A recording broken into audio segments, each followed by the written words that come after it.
السلام علیکم ورحمۃ اللہ وبرکاتہ۔ کتاب مکاشفۃ القلوب، باب 27واں، عبادت گزاری اور ترک حرام۔ طاعت کی معنی فرائض کی ادائیگی، حرام چیزوں سے پرہیز اور حدود شرع پر کاربند ہونا ہے۔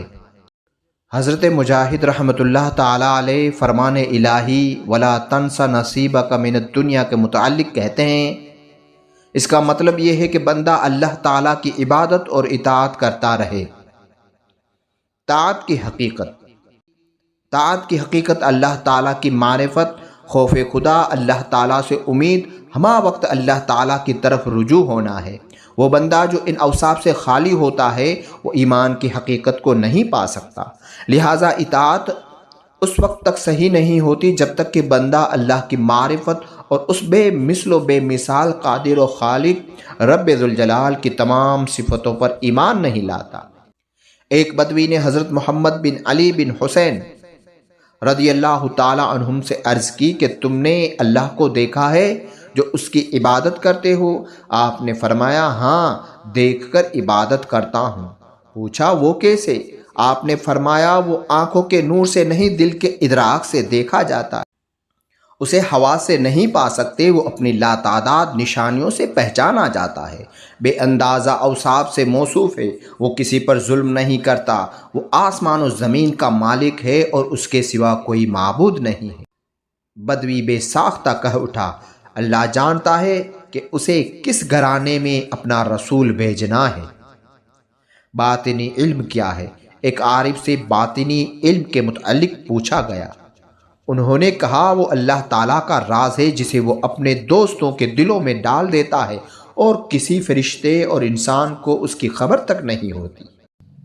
حضرت کعب احبار رضی اللہ تعالیٰ عنہ سے مروی ہے، انہوں نے کہا اگر انسان ایک دانے کے برابر اللہ تعالیٰ کی عظمت پر یقین حاصل کرے تو وہ ہوا پر اڑے اور پانی پر چلے۔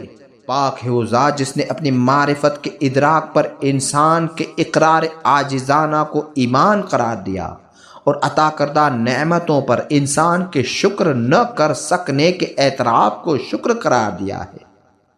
حضرت محمد الوراق کے اشعار ہیں، جبکہ اللہ تعالیٰ کی نعمتوں پر میرا شکر کرنا بھی اللہ کی ایک نعمت ہے جس پر شکر واجب ہے، بس میں کیسے اس کے کرم کے بغیر شکریہ ادا کر سکتا ہوں اگرچہ مجھے بہت طویل زندگی بھی دے دی جائے۔ جب انسان کو خوشی ملتی ہے تو مسرتیں عام ہو جاتی ہیں اور جب کوئی دکھ پہنچتا ہے تو اس کے بعد اسے بہترین اجر ملتا ہے۔ ہر خوشی اور غمی میں اللہ تعالیٰ کی ایسی نعمت پوشیدہ ہے جو بحر و بر میں نہیں سما سکتی۔ جب معرفت خدا بندی حاصل ہو جائے تو بندگی کا اقرار لازمی ہے، اور جب ایمان دل میں جاگزی ہو جائے تو رب تعالیٰ کی اطاعت واجب ہو جاتی ہے۔ ایمان کی دو قسمیں ہیں، ظاہر و باطن۔ زبان سے اقرار کو ظاہر اور دل سے تصدیق کو باطن کہتے ہیں۔ قرب خداوندی اور عبادت و اطاعت میں مومنوں کے مختلف درجات ہیں، مگر ایمان میں سب برابر کے شریک ہیں۔ جو مومن توکل، اخلاص اور اللہ کی رضا جوئی میں جتنا حصہ رکھتا ہے اسی قدر اس کا مرتبہ بلند ہوتا ہے۔ اخلاص یہ ہے کہ بندہ اللہ تعالیٰ سے اپنے اعمال کے اجر کا طالب نہ ہو، اس لیے کہ جو شخص ثواب کی امید اور عذاب کے خوف سے عبادت کرتا ہے اس کا اخلاص مکمل نہیں ہوتا، کیونکہ اس نے تو اپنی بھلائی کے لیے عبادت کی ہے۔ حضور صلی اللہ تعالیٰ علیہ وسلم کا فرمان ہے کہ برے کتے کی طرح نہ بنو جو ڈر کے مارے کام کرتا ہے، نہ ہی برے مزدور کی طرح بنو جو اجر کے بغیر کام ہی نہیں کرتا ہے۔ فرمان الہی ہے وَمِنَ النَّاسِ مَن يَعْبُدُ اللَّهَ عَلَى حَرْفٍ فَإِنْ أَصَابَهُ خَيْرٌ اطْمَأَنَّ بِهِ وَإِنْ أَصَابَتْهُ فِتْنَةٌ انقلب عَلَى وَجْهِهِ خسر الدنیا والآخرہ۔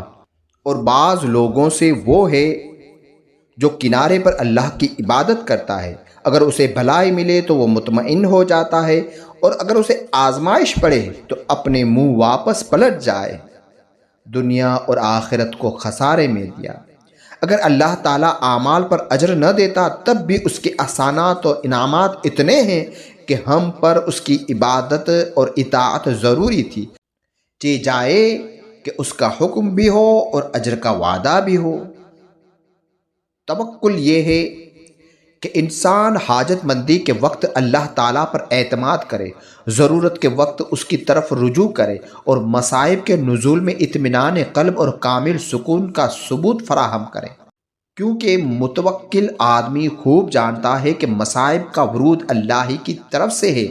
وہ خیر و شر کے ہر کام کو باپ بیٹے مال و دولت کی طرف سے نہیں، خالق کائنات کی طرف سے سمجھتے ہیں، اور کسی بھی حالت میں اللہ تعالیٰ کے سوا کسی اور پر اعتماد نہیں کرتے۔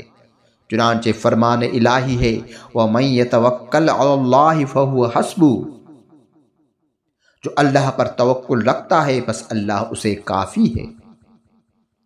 رضا کا معنی یہ ہے کہ انسان اللہ کے جاری کردہ امور کو مسکراتے ہوئے قبول کرے۔ بعض علماء کا قول ہے کہ اللہ کی بارگاہ میں سب سے زیادہ قریب وہ شخص ہے جو اس کی رضا پر راضی ہے۔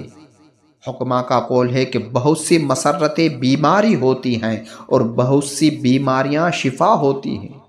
کسی شاعر کا قول ہے کتنی نعمتیں ایسی ہیں جو مصائب سے گھری ہوئی ہیں، اور کتنی مسرتیں ایسی ہیں جو مصائب کی طرح نازل ہوں۔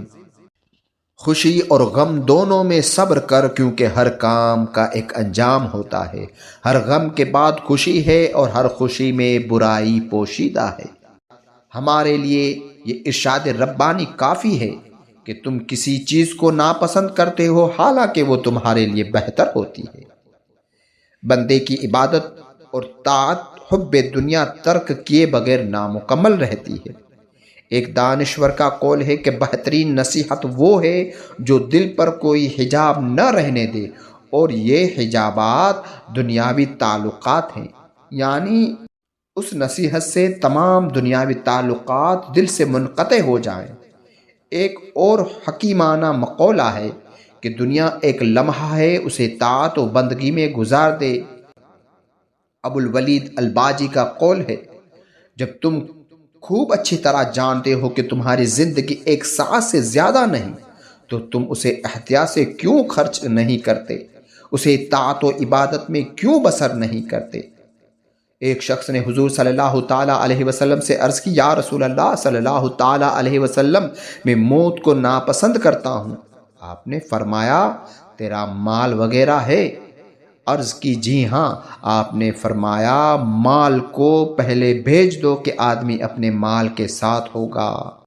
حضرت عیسیٰ علیہ السلام کا ارشاد ہے کہ 3 چیزوں میں بھلائی ہے، بولنے، دیکھنے اور چپ رہنے میں۔ جس کا بولنا ذکر خدا نہیں وہ بولنا لغو ہے، جس کا دیکھنا عبرت کی نگاہوں سے نہیں وہ دیکھنا سہو و نسیان ہے، اور جس کی خاموشی اپنے انجام پر غور کرنے کے لیے نہیں اس کی خاموشی بیکار ہے، کیونکہ تفکر ہی سے دنیاوی میلان ختم ہوتا ہے، پسندیدہ چیزوں کی تمنا مرجھا جاتی ہیں اور انسان غور و فکر کا عادی ہو جاتا ہے۔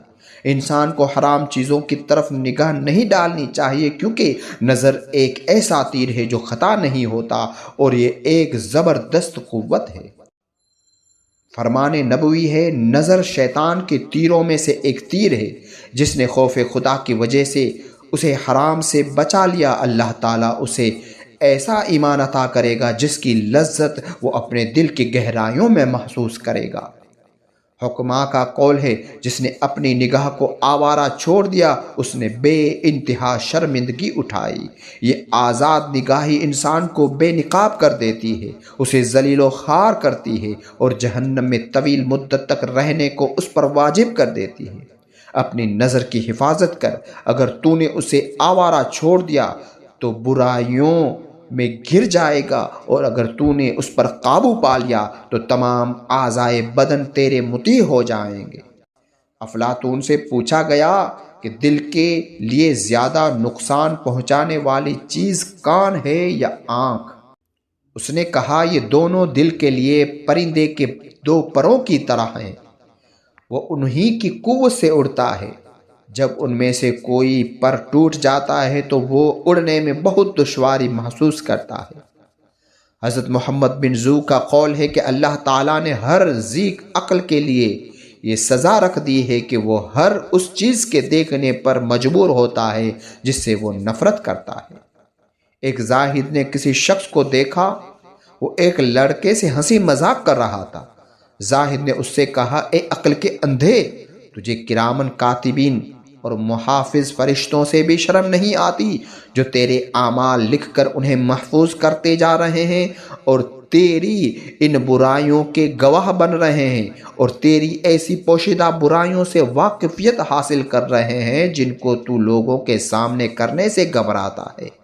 قاضی الارجانی کہتے ہیں، اے میری دو آنکھوں، تم نے غلط نگاہی سے کام لے کر میرے دل کو بہت بری جگہ پر لا کھڑا کیا ہے۔ اے میری آنکھوں، میرے دل کو گمراہ کرنے سے رک جاؤ، تم دو ہو کر ایک کو قتل کرنے کی کوشش کر رہے ہو۔ حضرت علی رضی اللہ تعالی عنہ کا فرمان ہے کہ آنکھیں شیطان کا جال ہیں۔ آنکھ سریع الاثر عضو ہے اور بہت ہی جلد شکست کھا جاتا ہے۔ جس کسی نے اپنے اعضائے بدن کو اللہ تعالیٰ کی عبادت میں استعمال کیا، اس کی امید بر آئی، اور جس نے اپنے اعضائے بدن کو خواہشات کے پیچھے لگا دیا، اس کے اعمال باطل ہو گئے۔ حضرت عبداللہ بن مبارک رحمۃ اللہ تعالیٰ علیہ کی نصیحتیں۔ حضرت عبداللہ بن مبارک رحمۃ اللہ تعالیٰ علیہ نے کہا ہے، ایمان کی حقیقت رسولوں کی لائی ہوئی کتابوں کی تصدیق کو کہا جاتا ہے۔ جو قرآن کی تصدیق کرتا ہے، اس کے احکامات پر عمل کرتا ہے، اسے جہنم سے نجات مل گئی۔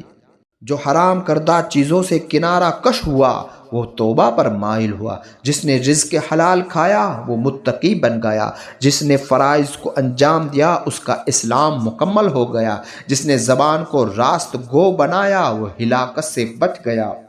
جس نے ظلم کو ناپسند کیا، وہ قصاص سے بچ گیا۔ جس نے سنن کو ادا کیا، اس کے اعمال پاکیزہ ہو گئے، اور جس نے خلوص سے اللہ کی عبادت کی، اس کے اعمال مقبول ہو گئے۔ حضرت ابو درداء رضی اللہ تعالیٰ عنہ سے مروی ہے، انہوں نے حضور صلی اللہ تعالیٰ علیہ وسلم سے عرض کیا، مجھے وصیت فرمائیے۔ آپ نے فرمایا، پاکیزہ ہنر اختیار کر، نیک عمل کر، اللہ تعالیٰ سے ہر دن کا رزق طلب کرتا رہے، اور اپنے آپ کو مردوں میں شمار کر۔